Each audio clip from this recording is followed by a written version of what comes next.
Welcome to the Redvee TV Instant Reaction, supported by Chapel House Cars for the 2025 season. Following Saints' 34 points to 4 defeat here this evening at Hull KR. Listen, let's start with expectation. Did we expect to come over here and win? I didn't. No, absolutely not. This Not is once you've seen their team. no, I think this is a wonderful Hull KR team, a wonderfully coached Hull KR team, intense, play the game well, don't give you an absolute moment to rest and to make mistakes. Yeah, once they've picked a full strength team, you're absolutely always behind the 8 ball. Before this game, I think a lot of fans would have liked this one as a barometer to where we actually are at the moment. You got it? Yeah, after playing some absolute dross in the past 2 weeks, Catalan who couldn't play the ball, Huddersfield who couldn't play rugby.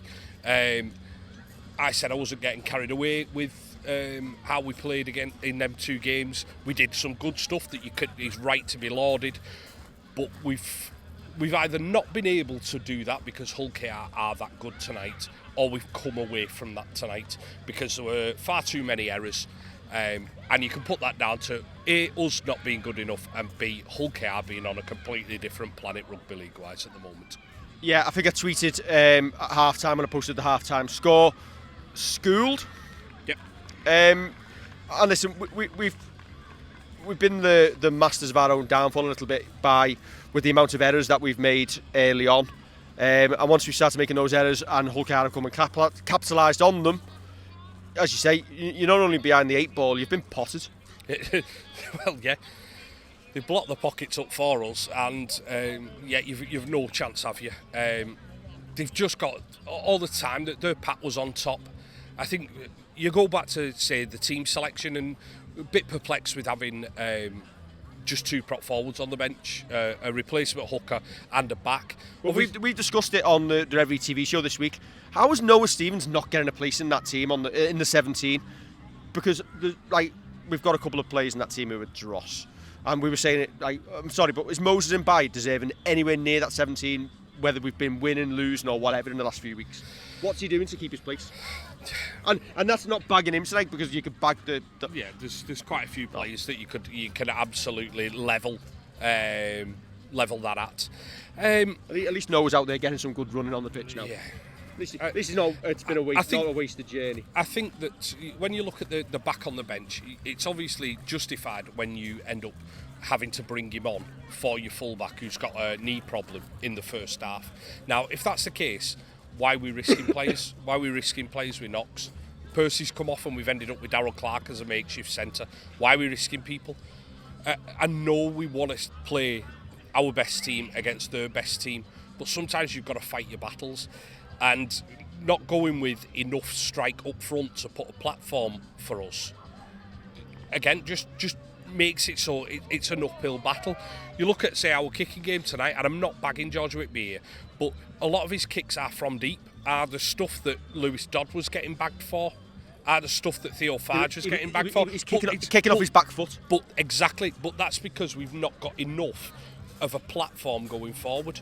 So if you've not got it from 4 props, then you need a 5th on the bench, and you need to be able to roll him instead of making Batilis do an absurd amount of minutes.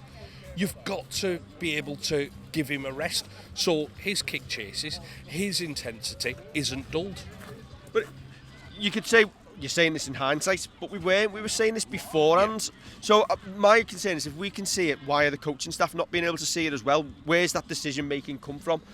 That said, listen, that is a wonderful Hull KR team, and we were actually discussing during the game that Hull KR team against prime Saints of 3 years ago would actually be one hell of a game. It would. It'd be a complete clash of styles where Saints were fitter, more intense than everybody else, and kind of ground out results. I'm not having this revisionist theory that we were an absolutely outstanding rugby playing side.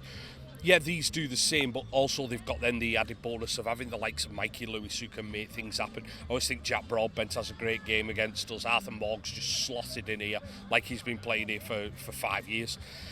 And it would be a great game. It's it's one that I would probably have seen shading it just through defence, but that's probably me with my Redvee glasses on as well.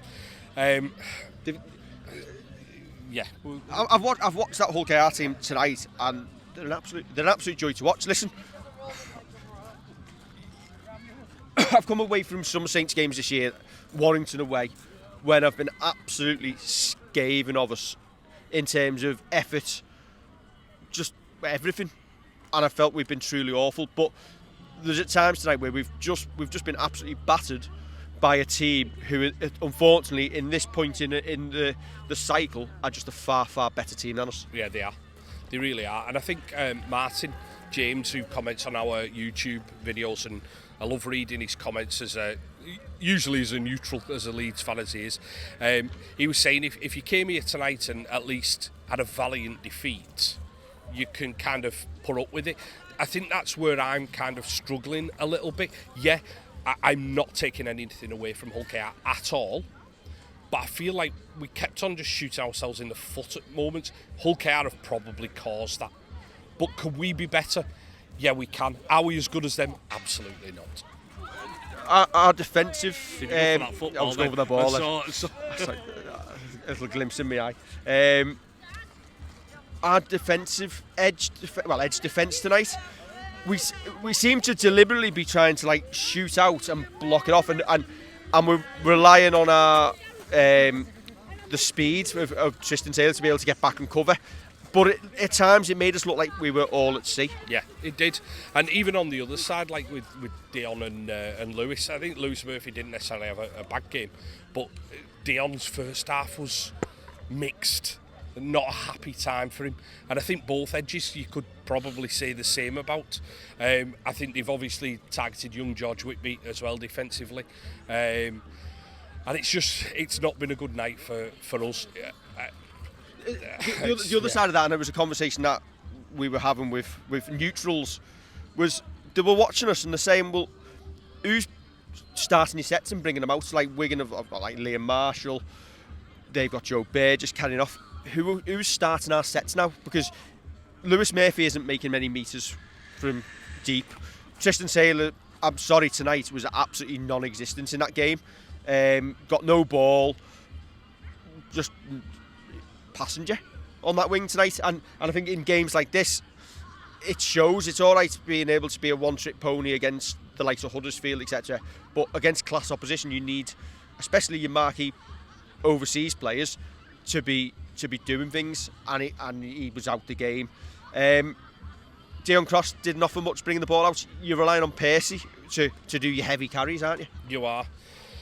You're relying on Percy, you're relying on Matt Whitley, and that's not his game either. And it just... if they're not doing it, your forwards are doing double the work. Double the work, and then after 15 minutes, they're knackered and they're walking back into the defensive line after they've kicked long against us. You're not getting out your own half, and then Whitby's kicking on the flat foot, and all of a sudden the game's gone. Yeah, and the game had gone. I think once they went 2 scores up, even it's like the game has completely gone. It says a lot when for the last 5 minutes, because Morgan Knowles, whatever he's doing, is trying to get Minchella banned for Wembley. Why are you doing that? To the point where they've went, you know what, we'll just take him off and play with 12, even though we've got interchanges left. I'd have put someone on and just had them sunbathing in my own in goal. Yeah, again, that just shows the difference in class. I actually thought once Dion Cross had been sin-binned, I thought we played better with 12. Find them for not playing their strongest team at all times. Listen, well, I think they could have played 20 minutes with 12 and we wouldn't have noticed the difference. No, absolutely not. You got at times tonight, that's how bad we were, that they could have played with 11 and we still wouldn't have won. Yeah, they could have kept on taking a player off every 5 minutes. We might have made it closer, but yeah, no chance of winning. Attacking structure tonight. After I've said about Tristan Taylor not getting any ball tonight, everything tonight seemed to go left through Johnny Lomax, and George Whitby didn't really have any influence, and our right side didn't have any at all, and we looked very, very easy to defend against. Yeah, we did. A lot of average plays, a lot of easy to read plays, and then when you try something like the kicks through, they're just not working. they just don't work for you, because then you're forcing it. I think in the second half we did try and get Sailor involved in the game a little bit more, but it was like for a 5-minute period where he came in off his wing, did a couple of little bits, but then had to go back out there because you know what, you're playing wing and it's all very well having this, we've got a floating half-back here, but why not have Harry Robertson more in the line? Why are we not looking at that? I think I'm frustrated now. I think I'm frustrated because I'm not kind of thinking clear about what we've done there and what I don't think we've done very much. I actually said to you, positive attacking wise. I actually said to you, I'm going to come away from that tonight, and I don't know what I'm really going to say on it because it just felt like we were just, we'll have a few carries and then we'll drop it, or we'll make a mistake and we'll put ourselves under the cosh once again. To even have a chance here tonight, you needed that first 38 minutes of discipline and ball control that we had against Huddersfield last week, which again, completely different level of opposition. But to be close, that's exactly what we needed. You need set completion at near 100%. You need your kicking game to find the ground. You need everything to go right. You're not giving away penalties, you're not giving away set restarts, and you're not dropping the ball. And unfortunately, that is what we went away from. We're a tired team in terms of where we are in the cycle. And unfortunately, at this point in time, we look absolutely miles away from getting back to the point where we're competing at this level. Yeah, we do. It might not take that many players. It might take a different structure. It might take a different style. It takes getting them right in his recruitments. Yes, that's what it is. But you get, say, another prop. You get, I know because we're going to have to recruit at 13, the right 13 again. You get a half-back, which I don't think we're in the market for at the minute. But you start getting them and putting them together, all of a sudden you look a bit better. A 9, 3 or 4, we look a different team. Will it take more? Probably. But it might just take them couple to kind of lift us to the next level again. The problem for me is we are well capable of doing a Leeds here and going so far over the edge that you can't scramble back up that mountain. And is it harder for us to recruit as a town as St Helens? And I know we've always been a massive name in the game, but if there's other teams competing and investing, is it harder for us to attract players moving forward?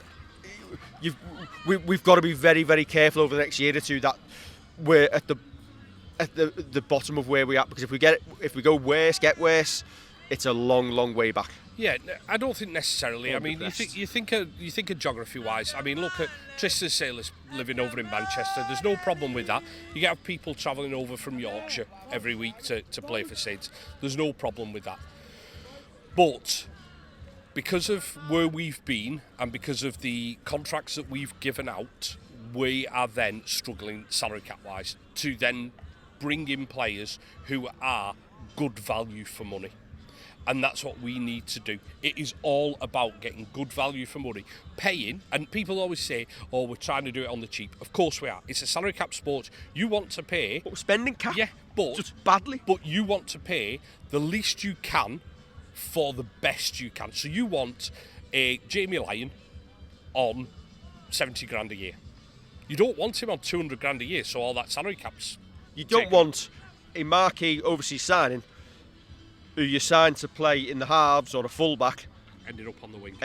And then us having a decision in a couple of weeks when we actually have a winger back that we've brought in again from the NRL, one of the top try scorers in the NRL, that you've got to bring him back in. But with regards to the salary cap, yeah, you want to do it so you are getting value for money. Are we getting value for money from our squad? No, absolutely not. Anyway, we've said it when we've come here a couple of times, the atmosphere that they create here gets behind the team. That was when they weren't doing so well, but over the last few years, now that they're on top, they're doing everything right here. The ground's full. They've got the fear of missing out in terms of people coming to the ground. The atmosphere is all I can say is as close as I've seen in the Super League at this moment in time to anything you see in the Premier League. Yeah, it's great. I obviously, sorry whoever moans us about talking about Everton. Goodison when it's rocking. That tonight when they were rocking was loud. Yeah. Very, very loud. Very much so. And that's one of the things about, I'd love to come to a Hull derby here. I'd love to, and you're not going to get in that stand down the side, but I'd love to get into a Hull derby here because they've pretty much got it right. Yeah, could the stadium look a little bit fresher? Absolutely. But I'm not knocking them for it because their home, they have made an absolute fortress. Yeah, and they've obviously got plans to develop, Yeah. but the way their fan base get behind them, the noise they make, it's unbelievable. Unreal. Yeah. A fantastic set of fans. We've been stopped by one or two as well who watch us. Good luck at Wembley next week. Yeah. If you play like that, you'll put 50 on them. Oh, I hope so. And nil. I might actually watch it. And nil them, hopefully. Yes. I think one of them said to expunge the Leeds drubbing that they got a few years ago. What I will say is, if KR go to Wembley next week and don't win this time, I'm sorry, but you never will, because this is... It'll be a struggle. Listen, it's one I of know the there'll be plenty monkeys of on the back, I know there'll be plenty of Hull KR fans in our commentary who'll watch this tonight. Is that the best Hull KR side they've ever had? Watching them, yeah, good question. Because I know I'm not going back to the 80s or whatever, but because I'm not old enough. But there must be fans in that stand after what they've gone through over the last decade or so, and having to go down and come back up, £1 million games. Watching that must be like shaking their head in disbelief. And listen, it's not plucky Hull KR. They've put money in, but they're getting the rewards for it. Yeah. The lottery winners of Super League, I'd say. Because it possibly was, they hit a rock bottom phase, and they have built really, really well. And if there's any truth in NRL rumours taking over and taking the league, they've come good at the right time to make sure that they're in it. And if anybody from the NRL comes over and they come to here when this place is rocking, their place is going to be assured. Yeah, definitely. Sorry, right, I'm going to stop. This is not Red Robin TV. Go and watch the Red Robin podcast if you want to talk to them. But we've been well and truly walloped. No excuses. Deservedly so. Yeah. Let's just hope the M62 is not shut. Don't forget to like, share and subscribe. And the message for next week, up the Robins. Correct. Catch you soon.